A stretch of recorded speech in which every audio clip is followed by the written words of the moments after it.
What is going on, everybody? Casually Crypto here with another Casually Crypto report. Today is September 30th, 2020, the last day of September, and this is a huge day for all you yield farmers out there, especially if you're in the Tron and also in the Neo ecosystem. Today, there's a lot of things happening, and before I go on, I do want to invite you guys to just smash that like button, hit that subscribe button, and take that little bell notification icon. It'll help the algorithm, and also it'll let me know what type of content do you like. There's a lot of information out there, there's a lot of news out there, and it's important to be kept informed, and that's why Casually Crypto exists. We want to keep you guys informed of what is big in this space and what we think could how it could affect everything. And of course, we're not financial advisors, we're just a voice on the internet telling you what's happening. So always do your due diligence. We want you and everybody who's in the crypto space to be well informed, and instead of just jumping in without looking. So with that aside, let's get started. Flamingo token, FLM token. If you guys got in during the initial launch, by now you probably worry about where it is heading. I mean, it does look like the Flamingo got ran over by a dump truck. People started dumping the token after it was listed on Binance, and luckily we have found support at about the 57 cents mark, and since then, since 9 a.m. Pacific San Francisco time, it has been building support. It has been building higher lows, which is usually a sign of support. And we are seeing some resistance right here, which from this line which I drew right here, where the last two times it has been having trouble breaking this top until recently. Now it's struggling with it, and let's hope it does break the top so that we can start seeing some recovery for the FLM token. And you may be wondering, like, which way is it heading up? Casual, is it going up or is it going down? And my answer is it could go either way. In fact, right now there are more reasons for it to go down than up, but people are buying it because of the speculative, because of the potential it holds. So I do invite you to do your own due diligence and decide for yourself. And the biggest reason why I think it's going down is because of mint rush number 2. Originally, if you follow the light paper, first week, which was supposed to end in a few days, was supposed to be for people staking Neo tokens, staking other tokens, and they get a return. But now they are extending mint rush for a couple other days. In fact, they said that they are extending it until October 3rd to October 5th, which sounds like they may be extended for another like 3 or 5 days. And part of the reason is I do believe that they may be having trouble with the liquidity pool at the moment, and because of that they are giving people another mint rush. This is good news if you are looking to load up on more Flamingo tokens, because you can still park your Neo token, you can still park your any of the wrapped tokens and collect Flamingo tokens. If Flamingo team had followed the plan where they were to release the liquidity pool during the second week, you have to like join a pool where you put in like 50-50 or 80-20 or whatever ratio of 2 tokens, and if one of those 2 tokens do fluctuate in price, you're gonna suffer an impermanent loss. So this is good news if you're looking to acquire more Flamingo tokens.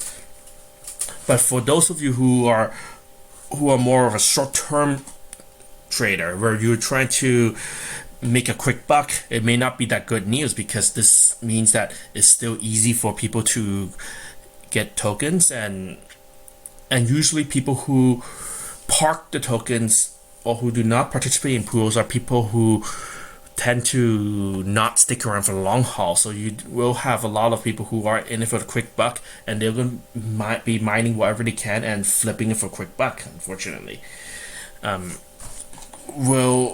Is that going to cause the Flamingo token to fall below this line? We don't know, but this is one strong factor for it to fall lower, because it's not keeping those quick buck guys from like coming along.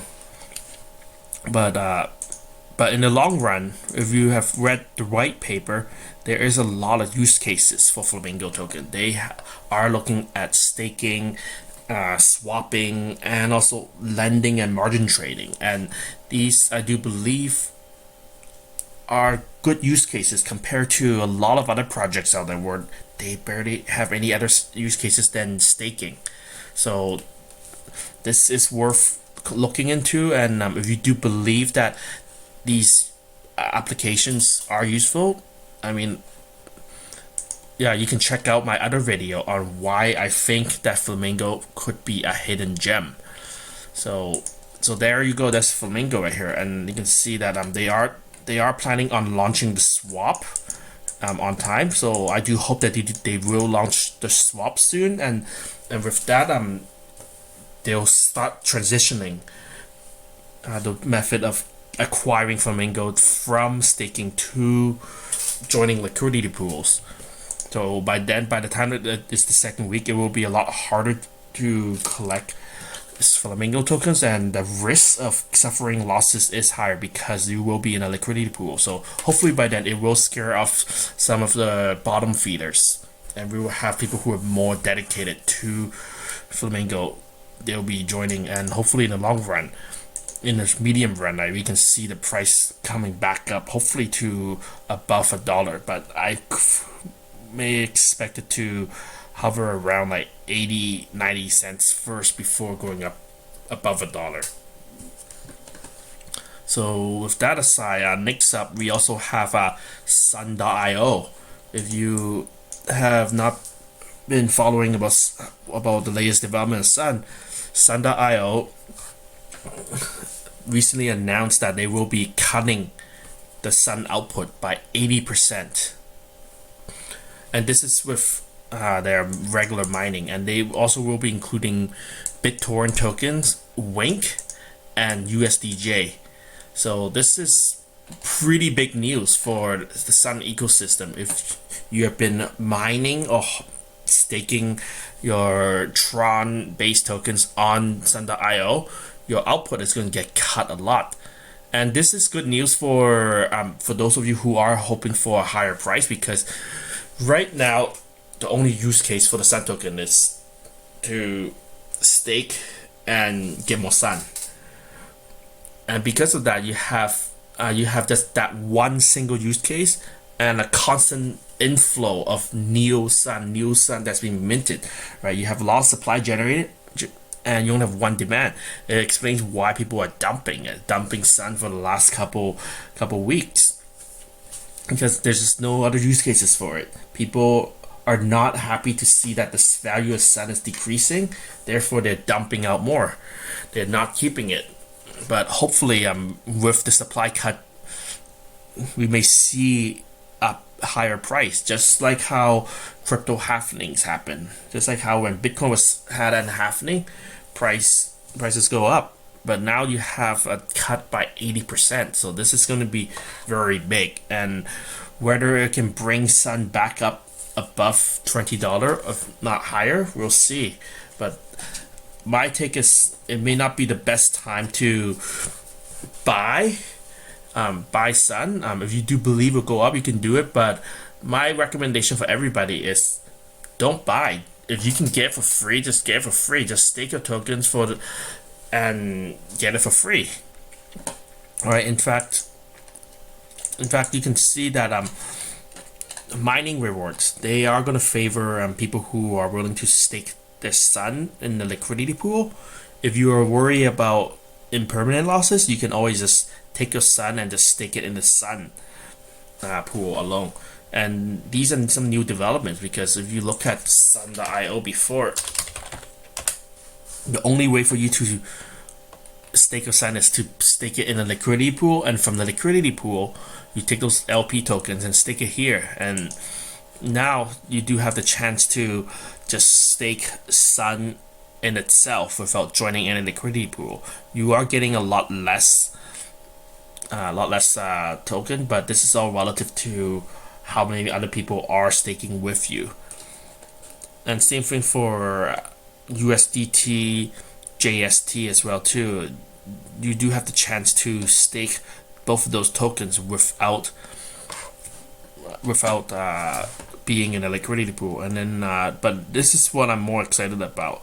BTT, BitTorrent token. If you guys remember, BitTorrent first came out a while ago, and the price of BitTorrent has dropped significantly. So hopefully this is giving hodlers of BitTorrent tokens some use cases of this, and hopefully it may drive the price back up a bit, or at least up high enough for you to exit and break even. If not, you can just stake it here and get some Sun token, right? As well, you can also stake it in with a liquidity pool and get like 3 times the amount. And same thing for Wink and USDJ. So there's more mining opportunities, but of course, as we mentioned earlier, the output is significantly less. And like, if you were to compare like how much you were getting doing regular mining, back then we were getting like 49,000. Now they're cutting it down to about like 7,000. The output is a lot less, but hopefully it'll help the price. And if you do believe in the future of Sun, which they are not done yet, they still have a lot more. Right now we're just right here.